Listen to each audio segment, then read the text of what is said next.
Double Cosmos.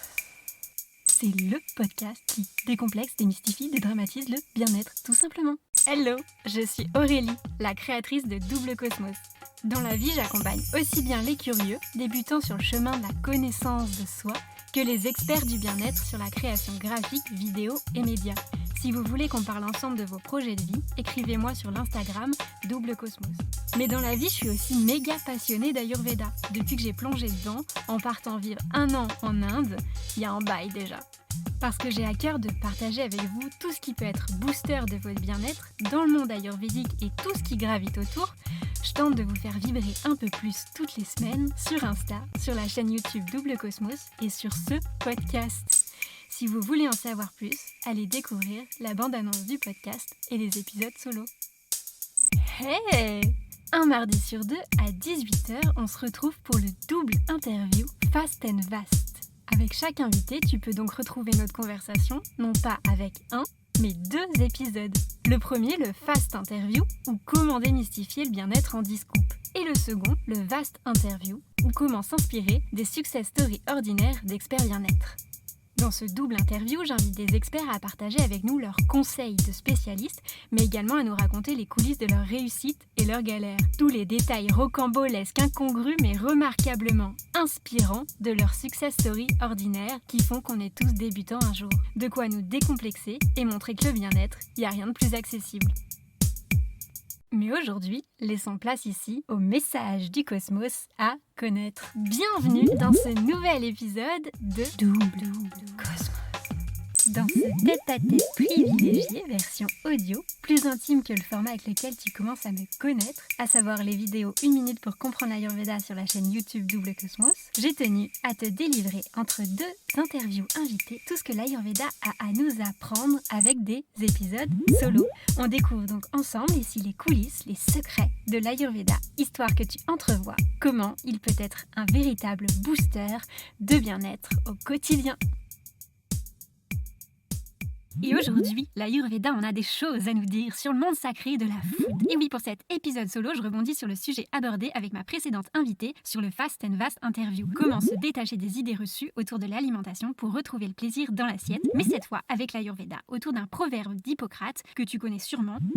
Ton aliment est ton premier médicament. Si tu écoutes l'épisode jusqu'au bout, tu comprendras comment cela résonne particulièrement avec mon histoire du jour. Mais je ne t'en dis pas plus et laisse place à l'épisode avec ce nouveau message du cosmos à connaître. Comment switcher vers une nutrition plus saine et plus équilibrée en quelques gestes simples. Comment l'alimentation végétale est beaucoup moins prise de tête et 1000 fois plus accessible qu'on ne le pense. Comment faire en sorte que notre assiette respire la qualité, que l'on soit végétarien ou pas. Dans cet épisode, on décrypte ensemble 12 voies pour booster son bien-être grâce à son assiette. Pour cela, comme d'hab, je te partage ma bonne dose de fourie, mes ressources et mon expérience perso pour faire de ton assiette le secret d'une santé de fer et d'un plaisir sans précédent. Tant que ça, oui. Et tous les conseils, les astuces, les recommandations, les incontournables de l'Ayurveda, quoi, pour booster ton bien-être. Mais pour commencer, laisse-moi revenir en 2 sur les épisodes précédents avec ma dernière invitée, Archana Nagalingam. Si tu n'as pas encore écouté les épisodes 11 et 12 du podcast, ne manque pas d'éclaircir le sujet de l'alimentation sous l'angle du plaisir avec les mots d'Archana. Le plaisir dans l'assiette autour de quelques notions clés dans la médecine ayurvédique qu'a évoqué Archana sur lesquels je tiens absolument à rebondir pour te bombarder d'astuces concrètes et conseils pratiques, histoire de l'appliquer sans te casser la tête, toi aussi, dans ton quotidien. Alors, prêt à surfer sur ces 12 voies pour revoir ton assiette et booster ton bien-être comme Jaja? Rien de fantaisiste, pourtant je te rassure. On va voir ensemble l'intérêt de réintroduire dans nos assiettes des produits frais, de saison, locaux, variés, pour une assiette santé et exquise à la fois. Mais aussi en ajoutant une pointe de simplicité et de curiosité pour un cocktail plaisir garanti à la clé. Mais pour ça, on a besoin de revenir sur des basiques du monde de la food, que notre société de l'immédiateté a parfois oublié. Écoute plutôt ce qu'on en dit avec Archana sur le vaste interview numéro 12.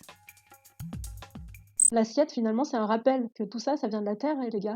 Ouais. Et la terre, elle est là pour nous nourrir. Elle est là pour, enfin, pas que, mais en tout cas, elle nous permet de nous nourrir. Et de faire ce temps-là, c'est aussi de se connecter quelque part à cette terre, à cette planète qu'on n'a pas forcément d'aller. On peut pas tous aller dans la forêt tous les jours, quoi. Et le simple fait de prendre ce moment-là, pour moi, c'est aussi une manière d'honorer ça. Ouais, complètement. Et puis c'est pas juste être dans une consommation de ton assiette, c'est aussi reprendre conscience que derrière il y a du travail. Voilà, C'est comme ça. tu dis, il y a des paysans, il y a Ouais. des agriculteurs qui vont travailler ta nourriture et et même tout le processus après pour que ça arrive dans ton assiette, c'est en prendre Complètement. conscience, quoi. Ouais, c'est vrai. Bah, on avait fait l'exercice dans un atelier de cuisine, sur chaque aliment, d'essayer d'imaginer tout le parcours qu'il a eu avant d'arriver dans notre assiette et c'est incroyable parce que comme tu dis, il y a si on part de la terre, il y a eu le paysan qui l'a cultivé, il y a eu, la personne ensuite qui l'a peut-être transporté, il y a eu, peut-être plusieurs transports. Enfin, il y a vraiment tellement de personnes impliquées dans la chaîne et des fois, on se rend compte que c'est loin, quoi et c'est pas forcément bien non plus que ça soit très loin ou que ça soit très transformé et c'est là qu'on se rend compte qu'en fait, plus le produit est proche et naturel, plus il sera bon pour toi aussi, quoi. C'est aussi cette conscience-là qui se met en place. Bah oui, comment on en est arrivé à consommer notre assiette comme on consomme la mode par exemple, en acceptant de réduire à la fois nos dépenses et nos temps sur le sujet, nom de Zeus. Ce n'est pourtant pas la phrase de notre cher Hippocrate, dont je te parlais déjà dans la vidéo numéro 26 d'une minute pour comprendre l'Ayurveda, qui nous ferait oublier que tout ce que l'on ingurgite à tout va est le reflet de la santé que l'on s'offre. Alors qu'est-ce qui nous échappe dans les b.a.-ba du monde de la food? Eh bien, peut-être tout simplement le plaisir de manger. Tu sais ce que tu lâches parfois sans crier garde. Aujourd'hui, beaucoup de nos repas se font à la va-vite, en pause déj express, la tête ailleurs devant la télé, ou tout simplement en mangeant pour s'alimenter comme on se brosse les dents par habitude. La dream team des repas sur le pouce. Pourtant, ce n'est pas dans le pays de la gastronomie qu'on devrait se priver d'apprécier chaque repas. Alors se délecter de chaque plat, ça passe par pas mal de choses, à commencer par la gratitude qu'on s'accorde face à son casse-croûte. Mais pour ça, faut-il encore ressentir l'envie de remercier le monde et s'incliner devant la nature avec une assiette qui en jette. Et oui, pour réveiller cette reconnaissance pour Dame Nature, les producteurs et tous ceux qui se cachent derrière chaque centimètre de ce que l'on grignote, se refocaliser sur le produit est nécessaire. Un produit de qualité à la portée de tous en France. Oui, je voulais te partager dans cet épisode les immanquables de l'alimentation ayurvédique, le b.a.-ba quoi, autour de 12 voies ultra fastoches pour rebooster ton assiette et ton bien-être et ta santé aussi au passage. Des immanquables que nous rabâchaient d'ailleurs à l'époque nos grands-parents et qu'on entend comme des classiques dans la bouche des nutritionnistes et tous ceux qui prônent une bonne santé dans l'assiette. Alors peut-être que tu as déjà entendu ces 12 voies classico-classiques. Mais l'important n'est pas de les connaître, mais de les mettre en pratique. Et ça, je te le jure, ça change toute la donne. Bien sûr, je ne vais pas développer chaque concept, déjà parce qu'on y passerait la journée, et en plus parce que je te prévois un mois de challenge complet autour de l'alimentation saine dans le coffret routine bien-être à retrouver en précommande sur Instagram. Donc si tu souhaites développer plus le sujet et te motiver pour réussir à appliquer chaque immanquable dans ton quotidien, dirige-toi plus vers le coffret routine bien-être après l'épisode. En attendant, décortiquons ensemble ici ces 12 voies pour booster son bien-être par l'assiette. Et débutons par la première, la plus importante de tout selon moi, number one, une assiette avec zéro injonction. Quand on pense à l'alimentation saine, on se fait tout de suite une to-do à rallonge des 1000 choses à changer dans son quotidien pour verdir ses repas. Alors oui, il n'y a pas de recette miracle. Le bien-être dans l'assiette, ça passe par la longue et fastidieuse attention à ces menus 3 fois par jour, every single day. Mais sans en faire toute une histoire. On peut se préoccuper de sa popote en revenant à des choses ultra simples sans se prendre la tête. Quand on commence à revoir comment bouffer plus équilibré, faut absolument se décomplexer sur le sujet. Surtout, garde en tête que tu n'as pas besoin de tout faire parfaitement. Déjà parce qu'il n'existe pas une règle unique pour 8 milliards d'habitants, et puis aussi parce que chacun fait comme il veut et surtout comme il peut. Chacun a ses propres priorités, ses propres possibilités, son propre budget. Donc, pas d'injonction. On part l'esprit léger, en tentant juste de toucher du doigt les quelques points clés qui pourraient nous faire vibrer en pensant à notre prochain festin culinaire. Et ces quelques points clés, ils sont simples, vus et revus, à commencer par des aliments bruts de décoffrage. Ce qui nous amène à la voie number 2 pour booster son bien-être par l'assiette. Miser sur des aliments bruts avec amour. Et oui, en Ayurveda, on considère que moins ton produit sera transformé, plus tu pourras t'en réjouir. On nous invite donc à réduire au maximum dans notre liste de courses tout ce qui est produits industriels, transformés, surgelés ou préparés direct pour un petit hammam au micro-ondes. Alors, what the fuck? Quel est ce premier conseil barbare qui nous dit clairement de revoir l'ensemble de notre frigo? Eh bien, l'idée ici n'est pas de se culpabiliser la prochaine fois que tu ouvriras une conserve, une salade sous vide ou un biscuit sous emballage plastique en sirotant ton soda. Non, l'idée est plus de se rapprocher d'une évidence que la production industrielle nous a fait oublier. Plus tu t'écartes de l'état naturel d'un produit, plus il se gorge d'une composition inutile en supplément. Tu vois un peu? Alors oui, on connaît bien la praticité des produits prêts à manger, mais on ne peut pas nier que bien souvent, on achète son lot de cocktails, d'additifs alimentaires, de conservateurs et de produits riches en graisse, en sucre et en sel, plutôt pauvres en vitamines, minéraux et nutriments. Oh, c'est théâtral. Alors oui, je sais, ça remplit le bide, mais ce n'est pas souvent ces plats-là qui vont faire que tu vas t'exclamer à chaque bouchée en disant « Putain, mais c'est trop bon !» On a tout à y gagner en réalité à réduire ces produits au profit d'une carotte crue ou d'une pomme juteuse. Entre toi et moi, plus jeune, j'ai mangé beaucoup de tout ça. Du bâton de surimi pas vraiment au poisson, en passant au taboulé en emballage sous vide aux petits pois carottes en conserve. Qui ne se l'autoriserait pas pour dépanner un jour de grande flemme d'ailleurs. Mais perso, quand j'ai découvert la saveur des vrais produits bruts, j'ai vite laissé tomber les denrées transformées pour ne plus pouvoir revenir en arrière. Ouais, pour le goût avant tout, le plaisir de la saveur. Mais la santé aussi, qui est venue naturellement avec. En Ayurveda, on conseille tout bonnement, pour la longévité de l'organisme humain, d'éviter au maximum l'accumulation des toxines. Rien que ça, oui. Si tu t'intéresses à la médecine ayurvédique, tu peux retrouver les vidéos 12, 13, 15, 16 et 17 d'une minute pour comprendre l'Ayurveda, qui t'en apprendront beaucoup plus sur le sujet sur la chaîne YouTube. Les toxines, donc, qui se retrouvent malheureusement en grande quantité dans les produits non bruts. Alors, pour que notre alimentation soit notre première médecine, comme Hippopole dirait, on dit plus souvent fuck off aux produits qui nous font de l'œil au rayon du supermarché et dont on pourrait se passer. Les produits bruts, ce sont des aliments d'origine, tout simplement. Du riz à bouillir chez soi, un concombre ou une orange à savourer tout juste épluché. Bref, t'as capté. Rien de compliqué. Plutôt qu'une barre céréalière comme en cas à 10h, on switch pour une grosse poignée d'oléagineux. Pas si bourrine que ça. Hop, une bouchée de noix ou de noisettes bien Frenchy et on est reparti pour assurer la journée sans pic glycémique en bonus. Comme nous le rappelle Ambre, la naturopathe, dans la Fast et Vast interview 2 et 3 du podcast. Mais c'est pas toujours simple, tu me diras. Et bien justement, c'est ce qui nous fait passer à la voie number 3, la simplicité avant tout. La simplicité, c'est ce qui nous manque généralement et qui nous fait nous diriger vers les produits 3 en 1 déjà tout préparés. Et pourtant, on peut tout à fait consommer des produits bruts à la fois faciles à cuisiner et rapides à préparer. Il n'y a rien de plus simple en vrai que d'acheter une courgette ou un poivron, couper ton légume et le jeter dans la poêle avec un filet d'huile ou un couvercle pour une cuisson vapeur version fast life. Le fait maison, ça peut tout à fait être rapide et facile. Bah oui, pourquoi vouloir faire compliqué, nom de Zeus? À mon sens, le secret quand on veut s'écarter des produits industriels, c'est de se dire qu'on va faire aussi simple, mais autrement. Le secret, c'est d'apprendre à se simplifier la vie au max. Si tu penses que cuisiner, c'est l'enfer, c'est peut-être que tu t'imagines une recette à rallonge et 30 000 ingrédients. Alors qu'avec notre poivron à la poêle, là, il n'y a pas de quoi se casser la tête. Rien de plus facile, on s'arme d'une poêle et d'un couvercle en verre, on laisse cuire ça dans son coin et le tour est joué. En plus, la meilleure cuisson pour conserver les propriétés des aliments est aussi la plus simple, c'est la cuisson vapeur, ou sauté vapeur pour les intimes. Donc on y gagne sur tous les fronts. Perso, je ne suis pas une grande amoureuse de la cuisine. Cuisiner un repas pour 4 qui serait avalé en 1 heure est la pire chose qu'on puisse me demander quand je compare le ratio temps-investissement-plaisir. Pourtant, j'ai pris l'habitude de cuisiner à quasiment chaque repas depuis plus de 10 ans maintenant et j'ai appris à adapter ma routine de vie autour pour en profiter pleinement. D'ailleurs, si toi aussi tu veux que ta routine de vie s'accorde sur ton bien-être, la saison 3 spéciale Daily Routine, des vidéos 1 minute pour comprendre l'Ayurveda est faite pour toi. Mais revenons à nos moutons. Mon petit secret, il n'est pas magique.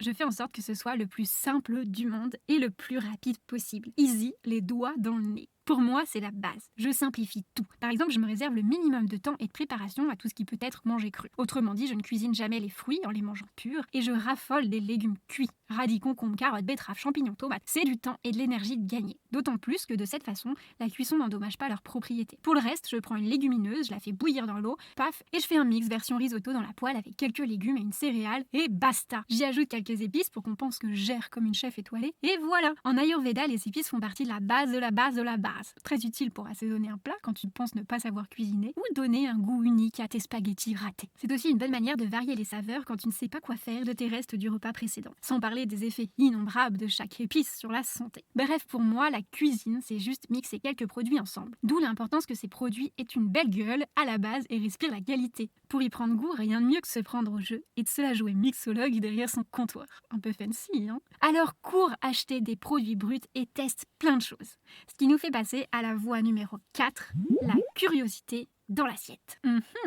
Pour booster ton bien-être par l'assiette et y prendre goût, rien de mieux que t'offrir le plaisir de la découverte et de l'exploration. Oui, en avant les copains. Bah oui, quel plaisir d'apprendre, d'accomplir de nouveaux challenges et d'avoir l'enthousiasme de réussir un curry coco. Alors même qu'on s'imaginait ne jamais cuisiner ça un jour dans sa vie. À mon sens, la curiosité d'un nouveau produit peut être ultra gratifiante. Qui n'a pas rêvé crier à la pause café que ce midi tu manges du pané que tu as toi-même préparé? Non, sérieux. Quand la curiosité pour le monde de la food te pique, elle est sans limite et se nourrit toute seule. Par exemple, en m'étant ouverte à la possibilité de cuisiner plus souvent des plats faits maison il y a plus de 10 ans, j'ai pris l'habitude de ramener de chacun de mes voyages des recettes locales. Attention, je ne parle pas de plats traditionnels qui mijotent pendant 3 heures après 2 heures de pétrissage et 6 heures à laisser reposer. Non, ça c'est pas pour moi, définitivement pas.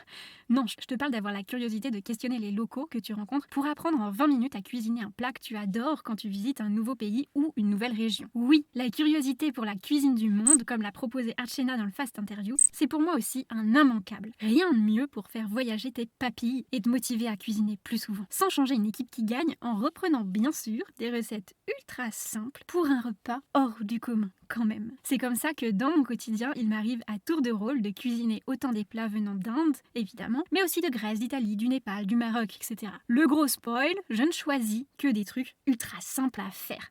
Tu peux par exemple tester comme moi le dal indien, un classique, ou encore les chapatis, ces petits pains indiens ultra simples à faire avec de la farine, du sel, de l'eau. Tu mélanges ça jusqu'à obtenir une boule que tu aplatis au rouleau, un filet d'huile dans la poêle et paf, ça fait des chapatis. Je te recommande aussi le couscous marocain. Du boulgour, des aromates et des légumes revenus dans un jus, version ratatouille, et le tour est joué, ou les samosas avec une feuille de brique déjà prête. Si tu doutes un peu plus de tes talents de cuistot, lance-toi pour une omelette espagnole avec des herbes fraîches ou version tortilla. Tu peux aussi opter comme moi pour les papas arrugadas des Canaries. Tu prends des pommes de terre grenaille, tu sais c'est les petites patates que tu trouves sur les étals au marché si t'arrives à te lever le samedi matin. Un généreux filet d'huile d'olive, du gros sel, des herbes de Provence et ça au four. Tu ne pourras pas nier non plus qu'il n'y a rien de plus simple à faire qu'un pesto italien maison au basilic ou avec les fans d'une carotte. Ou encore un tzatziki grec avec un concombre. Et ça passe crème. Tu doutes encore? Alors je sais qu'on s'accordera à coup sûr sur un punch planteur guadeloupéen. Ah non, pardon, on s'égare là. Bref, tu l'as compris, toutes ces recettes sont ultra faciles et vont à coup sûr te faire changer d'idée sur les plats faits maison, longs, chiants et pas très goûtus en somme. Et si tu hésites encore, demande à Google une variante d'une recette qui te fait vibrer, version facile et rapide, et tu peux être sûr que tu tomberas sur un petit malin car visiter avant toi le plat en question, version 3 ingrédients et 3 minutes de préparation top chrono. Et si tu doutes encore et que tu recherches le niveau encore plus facile, alors pars sur un cake salé point barre. Farine, lait, œufs, zou, avec une herbe fraîche, du potager, basilic, estragon, coriandre, menthe, ciboulette, aneth, romarin, thym, ail des ours, menthe, tu as le choix je crois, ou des herbes de Provence, et paf, tu as un plat en moins de 10 minutes. Ce qui nous amène après tout ça à la voie numéro 5. La variété c'est la vie les gars. Ouais. En Ayurveda, on considère que dans chacun de nos repas, les 6 saveurs, salé, sucré, amer, piquant, acide, astringent, doivent être présentes à l'équilibre. Alors, pas besoin de faire une liste et de checker à chaque encas si c'est le cas, hein. Mais te souvenir que la variété c'est la vie, c'est déjà pas mal. Parce que dans l'assiette, plus c'est varié, plus ton petit corps sera content. C'est pourquoi en Ayurveda, on évite toute restriction en gardant à l'esprit qu'aucun aliment n'est à proscrire. Je le répète, pas d'injonction dans l'assiette. Le secret, c'est plutôt d'adapter son alimentation en réduisant sa consommation de produits moins conseillés le plus souvent possible. Et oui, si en Ayurveda on nous conseille selon nos doshas d'éviter certaines saveurs, ce que je n'aborderai pas là parce que c'est bien trop costaud sur un épisode, mais tu peux déjà retrouver plein d'infos sur les doshas dans les vidéos 1 minute pour comprendre l'Ayurveda de la saison 2 spéciale dosha si tu veux creuser le sujet. Donc, éviter, cela ne veut surtout pas dire proscrire de son aliment les produits en lien, mais plutôt varier la quantité. Parce que plus on multiplie la variété des aliments, plus on donne le choix à notre magnifique body de se servir ce dont il a besoin et moins on frôle les carences. Les carences. Ce mot qui te fait frissonner rien qu'à l'entendre. Le premier avertissement qu'on nous lance lorsqu'on parle d'alimentation végétale. Alors oui, lorsqu'on s'oriente vers un régime végétarien, on ne pense pas tout de suite à aller checker notre niveau de fer ou de vitamine B12. Ce qui devrait être un réflexe chez tout le monde, y compris les non-végétariens, soit dit en passant, devient une menace pesante à celui qui d'office cherche à réduire sa consommation de viande ou de poisson. Alors tiens-toi bien, non, une alimentation végétarienne n'est pas forcément synonyme de carence. Seule la vitamine B12, qui se trouve en grande quantité dans la viande et en plus faible mesure dans les produits animaliers comme les œufs et le fromage, va sûrement demander un petit check-up régulier. Mais ne devrait-on pas tous se surveiller au cours de notre longue et merveilleuse vie si l'on développe des carences, du cholestérol, du diabète, etc. À titre d'exemple, une personne au mood quotidien d'un petit thé pour accompagner le repas prend le risque de voir son niveau de fer chuter bien plus rapidement, hélas. En effet, le thé consommé autour d'un repas peut empêcher l'absorption du fer contenu dans les aliments que l'on consomme. C'est pourquoi il est à éviter au moins une demi-heure avant le repas et jusqu'à au moins 1 heure après le repas. Plus on attend après cette blindée le bide pour siroter son petit thé, plus on a de chances de ne pas niquer toutes nos réserves de fer. La preuve que peu importe ton régime, il semble utile de t'intéresser à ton alimentation et de mettre toutes les chances de ton côté en variant les aliments consommés d'un repas à l'autre. Manger tout en quantité variée, c'est donc la meilleure assurance pour ne pas avoir à se poser de questions. Ce qui nous amène à la voie numéro 6, la qualité avant la quantité. Un basique dont on nous rabâche les oreilles. Oui, choisir la qualité avant la quantité, c'est important et encore plus pour les produits animaliers. Vaut mieux s'autoriser un œuf à la poêle bio, élevé en plein air, de temps en temps, que faire le plein d'une barquette d'œufs de production massive en élevage industriel toutes les semaines. Oui, un œuf vaut bien un bœuf, mais encore faut-il savoir d'où il sort. Puisqu'on parle de petites bestioles, parlons aussi d'alimentation végétale. Tiens. Concernant le régime végétarien ou végétalien, perso, je ne te ferai pas une tribune sur le sujet, parce que sinon notre histoire est loin d'être finie. Il me semble que l'on entend suffisamment d'informations dessus pour se sensibiliser à la cause ou pas, quelle que soit l'intention. Conscience écologique, bien-être animal, santé, bref, t'as capté, peu importe la raison pour laquelle le sujet t'intéresse. intéresse ou pas. Juste peut-être revoir 2 points sur lesquels on pose constamment la question. 1. La différence entre végétaliens, donc les véganes, et les végétariens. Les deux sont adeptes d'un régime alimentaire sans consommation de chair animale. Donc, ni de viande, ni de poisson. Contrairement à une idée très répandue, qu'on n'entend qu'en France d'ailleurs, comme quoi le poisson, curieuse exception dans le game, ne serait pas concerné. Un végétarien et un végétalien ne mangent donc pas de viande et pas non plus de poisson, coquillages, crustacés. Les végétaliens, eux, excluent de leur régime tout produit d'origine animale, ce qui concerne en plus d'un végétarien donc le lait, les œufs, le miel, etc. Bref, ça c'est réglé, check. Et 2, mais qu'est-ce qu'on mange alors si on enlève dans son assiette viande, poisson et crustacés ? Eh bien, je dirais tout autre produit et création de la nature qui constitue normalement un repas sain et équilibré, à savoir des céréales, des légumineuses, des légumes, des fruits, des herbes, des oléagineux. Bref, pas mal de choses en fait, non ? Ce qui nous fait passer à la voie numéro 7, opter pour un repas à la composition bien généreuse. Oui, il n'y a pas de secret. Un vrai repas pour être en parfaite santé et enthousiaste pour aimer la vie. Logiquement, c'est un repas généreux. Et ça l'est bien sûr version végétarienne aussi, puisqu'une assiette doit en général être composée de plusieurs ingrédients qui marchent aussi pour tout régime végétarien ou végétalien, à savoir une céréale. Avec cette production française hors du commun, t'as le choix. Blé, orge, maïs, riz, épeautre, seigle, avoine, sarrasin, quinoa, mil et semoule. Plus une légumineuse. Pareil, en France, tu peux varier entre pois chiches, pois cassés, haricots blancs, rouges, flageolets, fèves, graines de lupin, lentilles vertes, blondes, corail, etc. Lentilles corail, parfait d'ailleurs pour le fameux dalle indien, facile à faire, je te le rappelle, avec des lentilles à faire gonfler dans la poêle, du lait de coco pour hydrater, des épices et c'est fini. Mais surtout, oui, surtout, comme ingrédient pour notre assiette, des légumes, riches en fibres pour ton poteau de transit et indispensables à chaque repas, on va pas se mentir. Et puis des fruits, fruits au passage à consommer de préférence en dehors des repas pour les assimiler plus facilement puisqu'ils n'ont pas la même vitesse d'action post-digestive que les autres aliments. Bref, les fruits, le kiff ultime. Et en bonus, des graines à gogo, de lin, de courge, de tournesol, de chanvre, de sésame, de moutarde, de pavot, de raisin à saupoudrer sur tes plats comme des paillettes. Et un filet d'huile d'olive, de colza, de tournesol, de noix, de lin, de chanvre, chacune ayant des propriétés différentes à utiliser pour la cuisson ou directement dans une salade avec du vinaigre de vin, de cidre, de framboise, de citron. Bref, tu cales tout ça dans ton placard et tu invertis au fur et à mesure des repas. De quoi faire une combinaison infinie de repas fait maison, ultra simple et ultra généreux. Ça a de quoi en déconcerter plus d'un tous choix, non ? Comme au supermarché, je dirais. Mais dans tes placards, version de qualité, of course. Alors, si on s'arrête sur les bases d'une alimentation végétale, il n'y a pas de raison qu'on ne revoie pas les bases d'une alimentation non végétarienne aussi. C'est pour ça qu'on passe pour finir en beauté sur les 5 voies en bonus pour booster son assiette quand on ne compte pas devenir végétarien sous peu. Pour la petite histoire, personnellement, je suis végétarienne depuis 9 ans. No way, t'as tenu si longtemps ? Si, je te jure. En pleine santé et très rarement malade.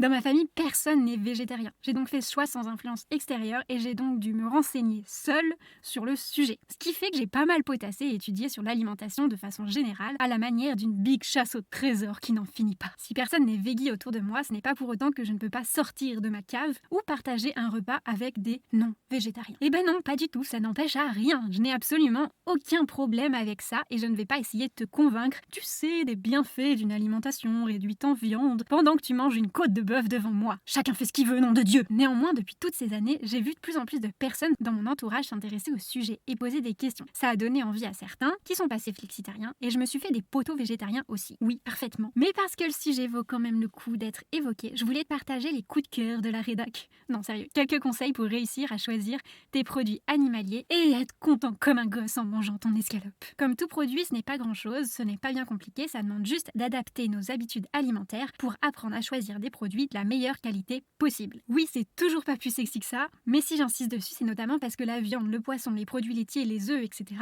dépendent directement de la qualité de vie des animaux et de la condition dans laquelle ils évoluent. Du coup, pour choisir des produits, plusieurs éléments importants vont rentrer en compte. Bon, d'habitude, on s'en tamponne un peu de connaître ces infos, mais bon, ça a quand même son lot d'importance, il faut le dire. avec 5 points, dont le premier est la traçabilité. Des produits d'origine France, c'est un caillou dans la chaussure en moins à gérer. La production et l'élevage en France sont contrôlés et subissent des restrictions conséquentes comparées forcément au marché mondial, mais aussi au marché européen, avec des règles globalement plus strictes. En termes de sexitude, on peut pas faire mieux pour commencer, je sais. Mais bon, cela vaut aussi d'ailleurs pour toutes les normes en vigueur, pour le bio ou les labels de qualité sur les fruits et légumes. Chambé, hein? Donc autant en profiter clairement. L'origine France, c'est une sécurité non négligeable. Quand tu demanderas à ton boucher ou ton paquet de steak haché la prochaine fois d'où il vient. 2. Les circuits courts. Acheter à la source chez un éleveur, c'est le top du top. Ou alors en boucherie, en poissonnerie, en charcuterie, bref, avec le moins d'intermédiaires possible. Ça réduit la transformation du produit à l'image de ta tranche de jambon sous vide, à qui on va faire voir le monde en rose, pour cacher son parcours de vie ou son origine douteuse et la rendre plus sexy. Au restaurant, tu peux par exemple demander aux serveurs s'ils ont des infos sur l'origine des produits qui constituent ton plat, juste par précaution comme ça, hein. Ou scruter le menu si tu fais le timide. Plus on te donne d'infos, plus t'es sûr que ça a été réfléchi en amont et qu'on a pris soin de partir sur un produit de choix. Plus c'est évasif, plus tu peux te diriger vers la salade avec laquelle tu hésitais, parce que la traçabilité, c'est clairement pas leur faute. Le mieux restera toujours d'acheter local, ce qui vaut également pour tout produit alimentaire que tu achèterais au quotidien. Sur ton étal de légumes, n'hésite donc pas aussi à regarder la provenance indiquée sur ta petite pancarte à côté, tu sais là, ou questionner le producteur sur sa façon de produire, les conditions de voyage si t'as un grossiste en face de toi, qui se source de façon régionale ou pas. Ah, la bonne nouvelle, les infos, il suffit de les demander pour les avoir. 3. La fraîcheur. Plus ton produit viendra d'un circuit court, plus tu seras sûr de sa fraîcheur et donc aussi du fait qu'il soit de saison, qui a une grande importance pour les poissons, coquillages et crustacés, encore, et les fruits et légumes par exemple. L'avantage avec un produit frais, c'est bien entendu sa forte concentration en nutriments. Un produit frais, c'est un produit qui vient d'à côté, donc qui n'a pas été réfrigéré 15 jours pour tenir sur les étals du supermarché. Oh, terrible, pauvre poireau. Pour voir la différence, rien de plus simple. Croque dans une poire toute dure du supermarché qui a été cueillie non à maturité pour tenir le choc du voyage et du laps de temps de vente. Ou laisse fondre dans ta bouche un morceau d'une poire bien mûre de chez le producteur, tout juste cueilli le matin même. Je suis sûre que tu resteras convaincu 1000 fois plus par la richesse du sucre naturel qui inonde ta bouche. Alors garde un œil, selon moi, sur ton calendrier des saisons. Mais ça, on en reparlera comme un des immanquables dans le mois de Challenge Food du coffret Routine Bien-être. 4. La qualité de l'élevage. Si tu achètes auprès d'un boucher ou chez un éleveur, tu pourras t'assurer de plusieurs choses. La génétique modifiée ou non de l'animal, les conditions d'élevage, l'exposition au stress, à la lumière artificielle, à l'extérieur. On va pas se mentir, autant préférer de manger un animal broutant toute l'année sur 3 hectares plutôt qu'un animal entassé en cage avec ses 100 autres copains. Il existe des labels pour t'y retrouver. L'œuf bio élevé en plein air, c'est le modèle fastoche. Il y a aussi l'importance du critère santé à l'élevage, l'utilisation d'hormones, d'antibiotiques, l'alimentation des animaux ou le stress généré lors des conditions d'abattage, qui va se retrouver en forte quantité dans un morceau de chair. Pas très glamour, on va pas se mentir. Et enfin, 5. La chaîne de production et de transport, pour éviter des risques de viande avariée ou blindée de conservateurs, et la transformation du produit qui sera plus importante dans un cordon bleu caché sous une bonne couche de chapelure que sur une pièce à cuire soi-même. T'as pas idée. Bref, encore une fois, fais comme tu peux, mais si t'arrives à rassembler le plus de points possible, c'est le jackpot. Pas besoin de devenir végétarien, pas besoin de devenir vegan. Juste commencer à s'interroger sur la qualité des produits que l'on mange au quotidien, c'est déjà mettre un peu plus la bonne santé de son côté. Et ouais les frérots, comme tu t'en doutes, la phrase d'Hippocrate revient naturellement à nos oreilles. Ton aliment est ton premier médicament. T'as compris que plus tu t'assures de sa provenance, sa qualité et sa transformation, plus tu mets toutes les chances de ton côté pour qu'il soit synonyme de pleine santé plutôt que participer à te rendre malade. Alors lâche rien, cousin. J'espère qu'à l'écoute de ces 12 voix fastoches, pour révolutionner tes repas, tu t'es dit miam miam en pensant à tous ces produits de producteurs. Et j'espère surtout que tu penseras à moi la prochaine fois que tu rates, ou pas, un cake salé, ou que tu savoures avec le plus grand des plaisirs ton brocoli cuit maison. Et si tu as besoin de te challenger pour passer à l'étape supérieure et te motiver à appliquer tout ça, et plein d'autres conseils food et bien-être à ton quotidien, tu peux retrouver le coffret Routine Bien-être en précommande dans les stories à la une sur l'Instagram Double Cosmos. Parce que quand tu t'attaques à ce que tu manges pour révolutionner ton quotidien, tout s'éclaire comme un effet boomerang sur tous les autres domaines de ta vie. Et tu en viens à revoir ta santé par l'assiette, par l'exercice, par le cadre de vie, bref, un peu tout, et même par les produits beauté. Mais ça, on le garde pour l'épisode suivant avec ma prochaine invitée facialiste qui nous racontera sur la double interview comment prendre soin de son corps et de sa santé autrement à travers les bienfaits de l'automassage. Ça promet d'être fun, je te le jure. Alors rendez-vous avec la Fast and Fast interview prochaine sur le podcast Double Cosmos. Et en attendant, bon appétit les amis. Hey! L'épisode touche à sa fin. Si tu as aimé ce podcast, merci de lui mettre un commentaire cool sur Apple Podcast et 5 étoiles avant de partager cet épisode autour de toi. C'est le meilleur moyen de le faire connaître. Et si jamais c'est pas trop ton truc de surfer sur les plateformes podcast, pas d'inquiétude. Tu peux aussi m'aider en parlant du podcast à 2-3 personnes autour de toi et leur envoyer les épisodes qui t'ont plu. Moi, ça m'aide énormément et peut-être que les épisodes les aideront aussi. Si tu ne l'as pas vu, tu peux aussi retrouver le double interview Fast and Vast de Success Story ordinaire d'experts bien-être dans l'épisode précédent en vidéo sur la chaîne YouTube Double Cosmos. Tu trouveras également sur le YouTube une farandole de vidéos pour comprendre l'Ayurveda en 1 minute si le sujet t'intéresse. Et si tu aimes mon travail, n'hésite pas à m'en glisser un mot en commentaire ou sur l'Instagram Double Cosmos. Tes retours sont des boosters d'énergie et importants pour moi. Merci à tous pour votre écoute et rendez-vous un mardi sur 2 à 18h avec d'autres invités experts bien-être.